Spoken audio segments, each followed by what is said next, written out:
वळूयात पुढच्या बातमीकडे। ज्येष्ठ सामाजिक कार्यकर्ते अण्णा हजारे पुन्हा एकदा आंदोलनाला सुरुवात करतात। आज औपचारिकपणे त्यांचं आंदोलन सुरू झालंय। लोकपाल कायदा आणून 5 वर्ष झाली आणि 5 वर्षांनंतरही मोदी सरकार बहाणे बनवत आहे। त्यांना करायचं असतं तर त्यासाठी 5 वर्ष लागली नसती, अशा शब्दात अण्णा हजारे यांनी आपला संताप व्यक्त केला। हे उपोषण कोणत्याही व्यक्ती आणि पक्षाविरुद्ध नसून ते समाज आणि देशाच्या भल्यासाठी असल्यानं मी सातत्यपूर्ण पद्धतीने हे आंदोलन करणार आहे, असं अण्णा हजारे यांनी म्हटलंय। दरम्यान गिरीश महाजन यांचा राळेगण सिद्धीचा दौरा रद्द करण्यात आला। राळेगण सिद्धीला अण्णा हजारे यांची भेट घेण्यासाठी राज्य सरकारचे प्रतिनिधी म्हणून गिरीश महाजन जाणार होते। लोकायुक्त आणि लोकपाल यांच्या नियुक्तीच्या मागणीवर अण्णा हजारे ठाम। ज्येष्ठ समाजसेवक अण्णा हजारे यांनी आपलं उपोषण सुरू केले राळेगण सिद्धीला।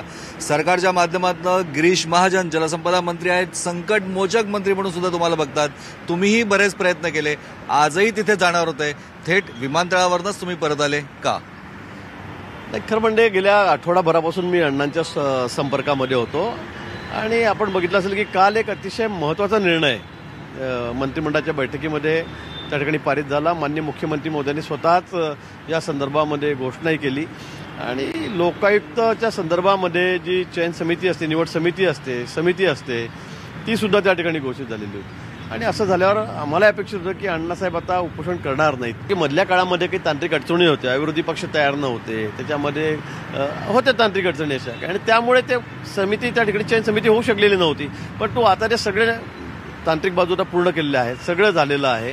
मी तेच म्हणतोय की इतक्या वर्षामध्ये 50 वर्षामध्ये झालं नाही, ते आता या 4 वर्षात 5 वर्षांमध्ये आम्ही करतोय। आमची भूमिका तीच आहे, जी अण्णांची भूमिका आहे ती भूमिका आमची आहे, केंद्र सरकारची आहे, राज्य सरकारची आहे, मोदीजींची आहे, मान्य देवेंद्रजींची आहे। आम्ही तर यात 90% काम केलं आहे, 10% त्या महिनाभरामध्ये होईल। अण्णांनी आमच्यावर विश्वास ठेवावा आणि तब्येतीची काळजी घेण्याच्या दृष्टीने त्यांनी उपोषण टाळावं ही आमची प्रामाणिक इच्छा आहे। आणि मी निश्चित आमची चर्चा सुरू आहे, मी 1-2 दिवसामध्ये पुन्हा त्या ठिकाणी जाईल, मला वाटतं मार्ग निघेल। अत्यंत महत्त्वाच्या मुद्द्याला गिरीश महाजन यांनी स्पर्श केलेला आहे की अण्णा हजारे यांनी उपोषण मागे घ्यावं। त्यांच्या मागण्यांवर सरकार सकारात्मक होतं आणि आहे, जवळपास 90% पूर्ण आलंय। पण विरोधासाठी विरोध करणाऱ्या विरोधकांना सुद्धा अण्णांनी आवाहन करावं की लोकपाल आणि लोकनियुक्त याकरता विरोधकांनी सुद्धा सरकारला सहकार्य करावं। व्हिडिओ जर्नलिस्ट संदीप मोरेसह प्रशांत बाग, न्यूज 18 लोकमत, मुंबई।